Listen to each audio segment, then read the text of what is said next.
comment tu as connu la méditation? Est-ce que la méditation, c'est quelque chose qui te trottait déjà dans la tête avant de commencer?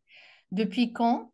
Et ou est-ce que c'est une rencontre un peu hasardeuse, entre guillemets, qui est un rendez-vous de l'univers, on va dire, qui t'a mis la méditation devant toi? Comment ça s'est passé? Est-ce que tu peux nous raconter ça, C'est- Catherine? Ah oui, je peux. C'est un chemin assez long, en fin de compte, parce que si je remonte vraiment, toute ma vie, j'ai entendu parler du bouddhisme, du côté asiatique. Mon père a vécu en Asie. Nous, on aurait dû y aller, mais comme il y a eu la guerre du Vietnam, on n'y est pas allé. Et il nous a toujours parlé, sans en faire quelque chose d'extraordinaire. Il parlait du grand, du petit véhicule. Tu sais, nous, on était gamins. Il nous parlait euh, à l'époque, ça se faisait pas, mais de la crémation. Tu sais, il nous expliquait aussi là-bas ce qu'il avait vu. Mhm. Euh, il nous disait toujours, respire. Bon, tu vois, dès qu'on avait un problème, un truc, respire, pose-toi. Enfin, voilà, mais sans nous dire, c'est de la méditation, c'est bouddhiste. C'était comme ça. Moi, Mhm. j'ai toujours été intriguée par le côté spirituel de la vie. Donc, j'ai fait de l'étude biblique, je suis plein de chemins. Mhm. Et puis, ça m'a toujours intéressée, certes. Et je suis arrivée là à la méditation, mais aussi par mon sport, par l'apnée. Oui, bien sûr, tu fais aussi Par de mon- l'apnée, donc oui, c'est vrai. Voilà, par mon métier. Mon Mm. métier m'a fait aussi poser beaucoup de questions parce que les personnes nous disent souvent, tu sais, la répétition des chemins de vie familiaux. Et ça, moi, je me dis, c'est pas possible. Il faut couper. Il y a des choses qu'on a en nous, c'est évident, mais on n'a pas apporté toutes les valises familiales.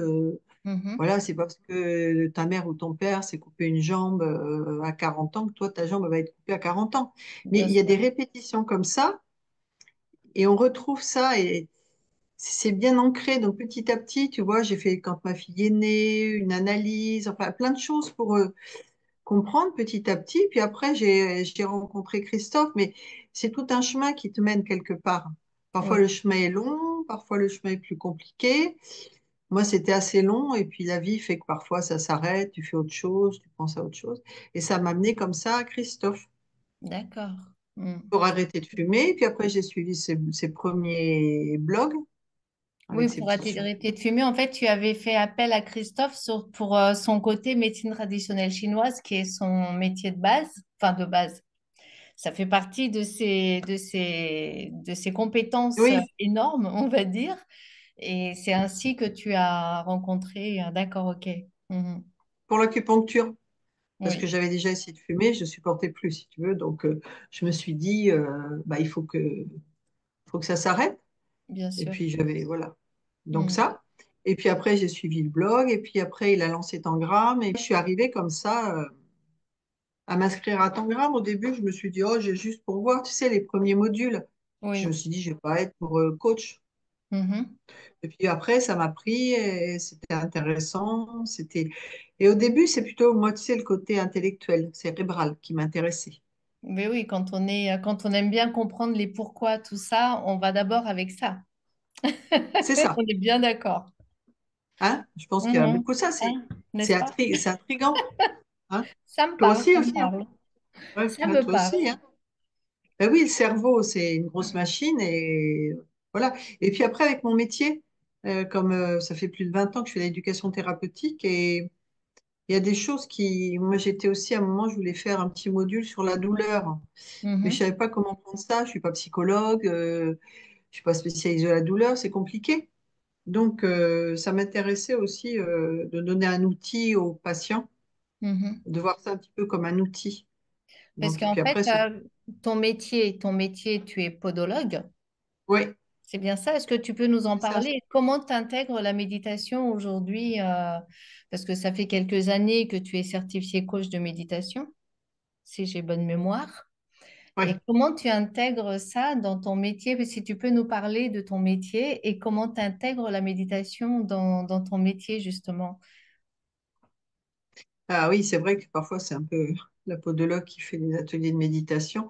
Alors c'est vrai que c'est Et oui. surprenant. Et Mm. puis à la tête.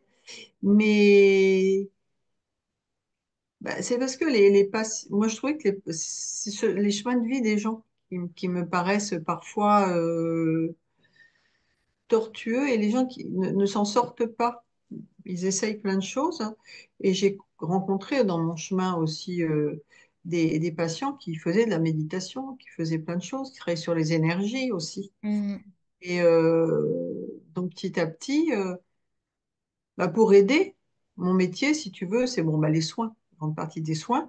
Et donc j'ai intégré une équipe d'éducation thérapeutique. L'éducation thérapeutique, c'est, on va définir 30 secondes hein, pour pas trop s'éloigner, c'est mettre le patient qui est en affection de longue durée.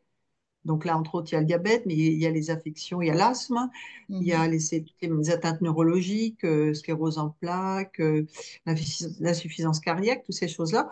On met le patient au centre d'un système, mais c'est lui qui est le centre. Et avec Mhm. lui, on va définir des axes pour l'aider à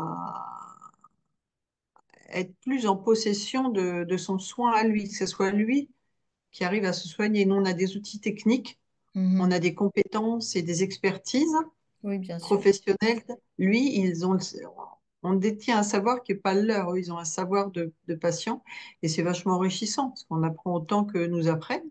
Mhm. Et, euh, et donc, c'est comme ça. Bon, après, c'est vrai que moi, je suis une bavarde, donc je discute beaucoup avec mes patients. Et oui, alors je leur dis, il y en a certains qui me disent, ah, mais c'est dommage, vous faites pas, vous n'avez pas qu'on appelle ça, d'association. Bah, je dis non parce que j'ai pas le temps et je préfère rien faire que le faire mal. Faut quand même être logique, tu peux pas. Mais j'ai intégré dans l'équipe donc intervenants, soignants, j'ai intégré la méditation. Et la méditation tangram, donc la méditation, comme on la pratique, toi, sans La méditation des origines, la la méditation. méditation des Oui. origines, voilà, Mhm. méditation des origines. Et j'explique bien aux patients qu'il n'y a pas de, faut rien rechercher de magique. C'est ce que je veux leur dire. C'est eux, petit à petit, qui vont eux-mêmes euh, en étant aidés évidemment parce qu'il faut quand même quelqu'un qui les guide Mhm. par la posture et petit à petit bah, leur corps va lâcher et les patientes parce qu'il y a beaucoup plus de femmes qui le pratiquent, elles me Mhm. disent oui qu'elles se sentent mieux. C'est Déjà c'est ce ça que c'est ouais, c'est ce que je dis souvent aussi à mes élèves, parce que moi, ouais, j'exerce en tant que coach de méditation. Je l'intègre pas forcément, enfin, quoique, c'est en chemin aussi. Mais je leur dis souvent, justement, c'est en lâchant tout que tu obtiendras tout. c'est C'est ça. ça. Quand j'avais fait tu sais là on avait fait notre petit devoir là Oui, quand on a du coche le comment il s'appelle je sais j'ai l'exorde, jamais voilà le c'est un discours, mot l'exorde. le Hmm. discours, l'exorde, enfin, la, la petite dissertation. Oui, Et c'est ce que j'avais dit, c'est en attendant rien qu'on obtient tout. exactement, tout à fait. Ah.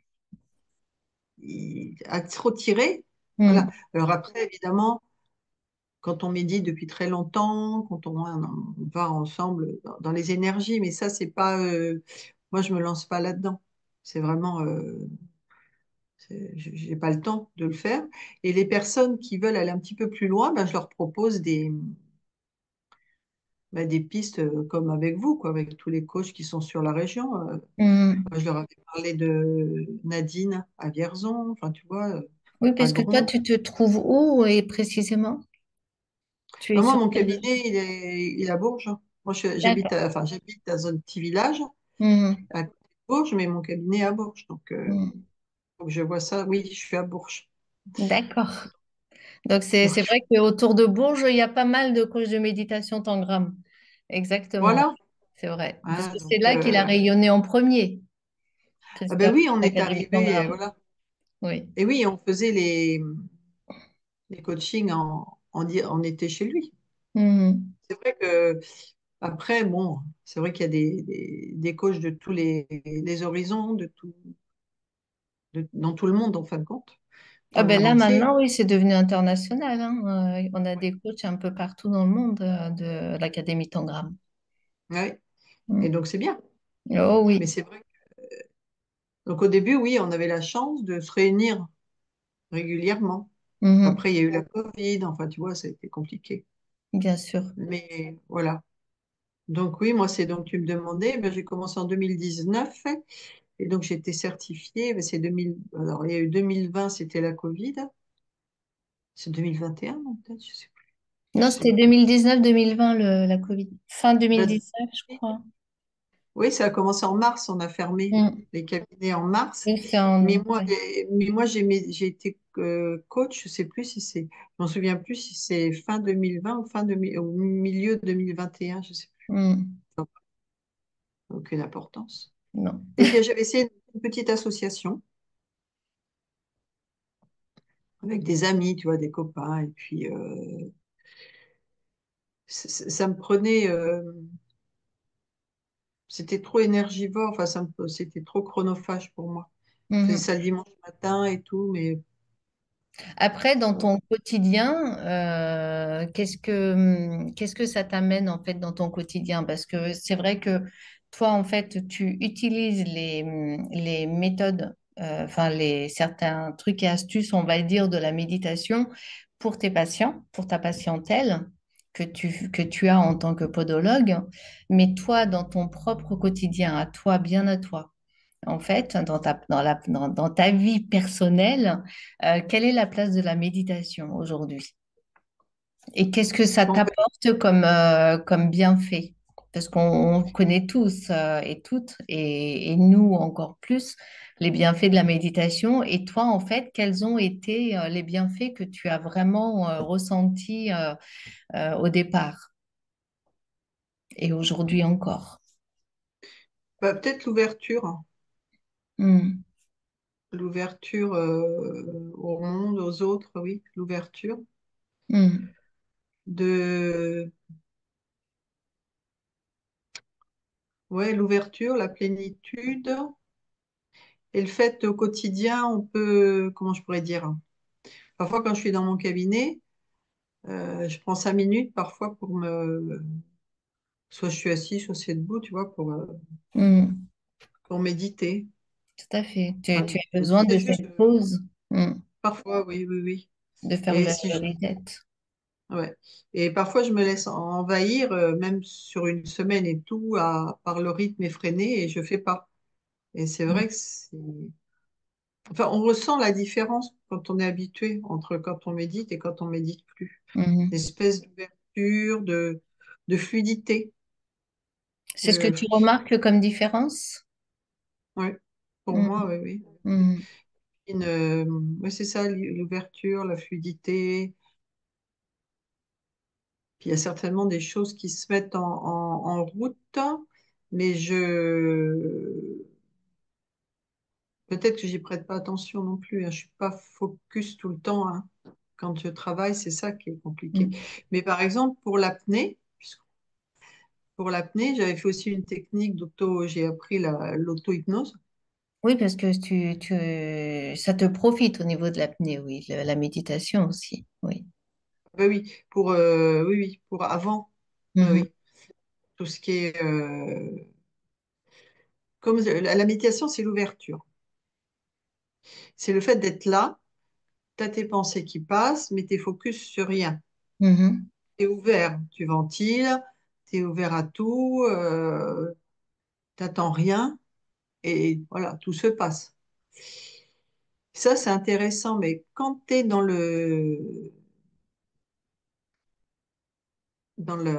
la descente, hein, ou dans l'apnée, bon, il y a le côté physique, hein, et quand tu es dans la descente le long du câble en profondeur, je parle de l'apnée en profondeur, Mhm. il y a un moment où il faut être quand même focus sur ce qu'on ressent.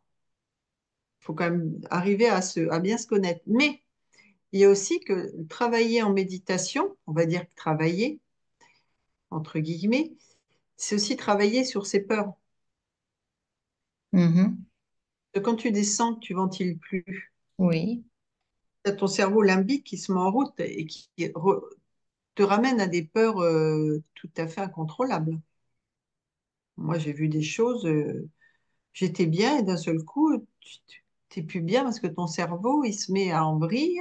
Bon, et le fait d'apprendre à méditer et de pas se focaliser sur la douleur, sur ce qui arrive, sur ce qui passe, aide à passer ces caps-là, Mhm.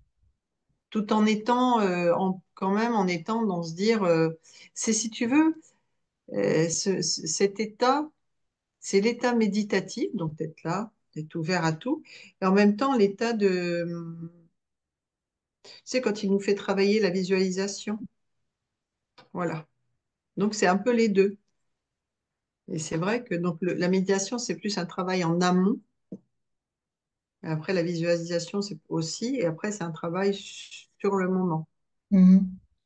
En fait, tu dirais que quelque part, quand tu fais tes apnées, par exemple, en profondeur, tu adoptes la posture de la méditation pendant tes apnées dans ton intériorité, au final. Oui, oui, j'essaye, oui, oui, oui. De vraiment être, Mm. accepter ce qui est, quoi. C'est ça, c'est accepter ce qui est. Là, on est obligé. Accepter ce qui se passe et ce qui est. Mhm. Calmer le mental et accepter ce qui est. Oui, Donc, c'est vrai que c'est la méditation, hein. oui. Calmer le mental, accepter ce qui est, et puis voilà. Bon. À part que là, on ventile pas. Donc, c'est la seule différence, c'est qu'on ventile pas. Et tu amènes la posture de la méditation dans ton Dans le intériorité. mental, Oui, dans le mental, voilà. oui. Mais tu vois, c'est ce que je te disais, avec un phénomène de relâchement musculaire total. Donc, on n'est pas, si tu veux, dans le fait du contrôle physique, on est plutôt dans le relâchement total. Donc, tu vois, c'est ce que je disais, c'est entre les deux. C'est la On posture a le... intérieure. Moi, je te parle de la posture intérieure, Oui, oui, Catherine. c'est la posture intérieure. Oui, oui, pardon. C'est vraiment la C'est pas la posture posture intérieure. physique, c'est la posture. Ah ben non, ça, En c'est fait, pas... parce que Mais quand c'est on les deux. s'assoit, bien sûr, il y a une posture intérieure aussi. Parce que cette Oui, posture qu'on a physiquement sur le zafou, on a aussi on adopte une posture intérieure qu'on amène dans notre quotidien, dans quoi qu'on fasse, où là, on n'a pas la posture physique, mais on adopte cette posture intérieure par la force des choses, à force de pratiquer quotidiennement, on amène cette posture intérieure dans quoi qu'on fasse. Et finalement, toi, dans tes apnées, c'est là où toi, tu le ressens le plus, peut-être, en fait, cette posture intérieure. c'est ça. Mm. Il faudrait l'amener plus, mais c'est encore, je te dis, plus... Voilà. Mais c'est vrai que la méditation, pour moi, c'est tout ça, tout un ensemble.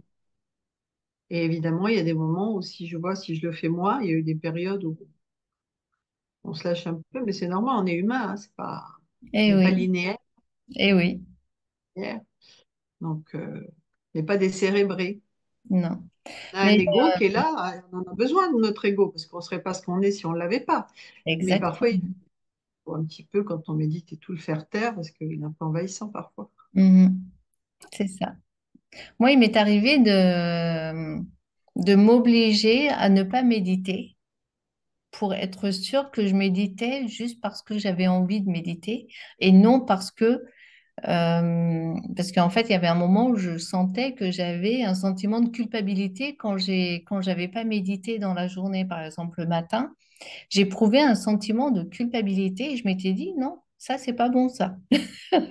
Pourquoi tu es coupable de quoi? Oui, Et donc je m'étais dit bah tu ne vas pas méditer pendant au moins une semaine. Et en fait, au bout de la première semaine, je me suis dit ok, tu te sens encore coupable, mais on va encore rajouter une semaine supplémentaire jusqu'à ce que tu te libères de ce sentiment-là et que le zafou t'appelle vraiment et que tu as envie de méditer pour toi, parce que tu as envie et non parce que tu te sens coupable.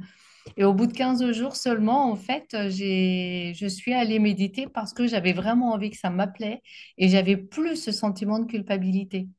Et il a oui, fallu que je me libère. Peut-être qu'à un moment, j'aurais encore envie, que j'aurais besoin même d'arrêter pendant un petit laps de temps pour justement retrouver cet appel intérieur réel, profond, véritable.